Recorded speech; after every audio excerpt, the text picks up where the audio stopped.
Hello guys, আজি আমি unboxing কৰিম স্কেপ কিউবৰ।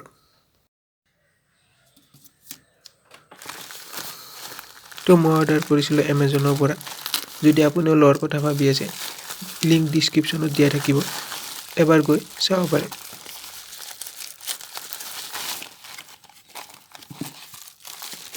তো ফাৰ্ষ্ট আছে আমাৰ পেমেণ্ট ৰিচিপ্ট, তাৰ পাছত এইটো কিউবটোৰ পেকেজিঙৰ ভিতৰত আছে এলগৰিথম পেপাৰ, যিখন আমাৰ গাইড মেনুৱেল বুলি ক'ব পাৰি। ইয়াতে কিউবটোৰ লগত জড়িত এলগৰিথম কিছুমান বেছিক এলগৰিথম দিয়া আছে। এইখন চালে কিউবটোৰ বিষয়ে জানিব পৰা যাব। তো এতিয়া চাওঁ কিউবটো কেনেকুৱা হয়।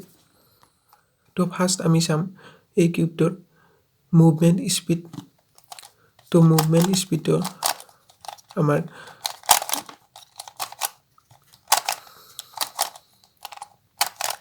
মুভমেণ্ট স্পীডৰ কথা ক'ব গ'লে এই কিউবটো বহুতেই স্মুথ হয়।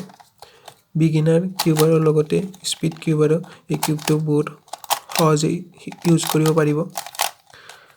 তো ইয়াৰে আমাৰ কিউবটোৰ ৱেটৰ মানে ওজনৰ কথা ক'ব গ'লে এইটো আছে আমাৰ 94 গ্ৰাম। লেন্থ আমাৰ চেণ্টিমিটাৰৰ কথা ক'ব গ'লে 55 mm মানে 5.5 চেণ্টিমিটাৰ আছে।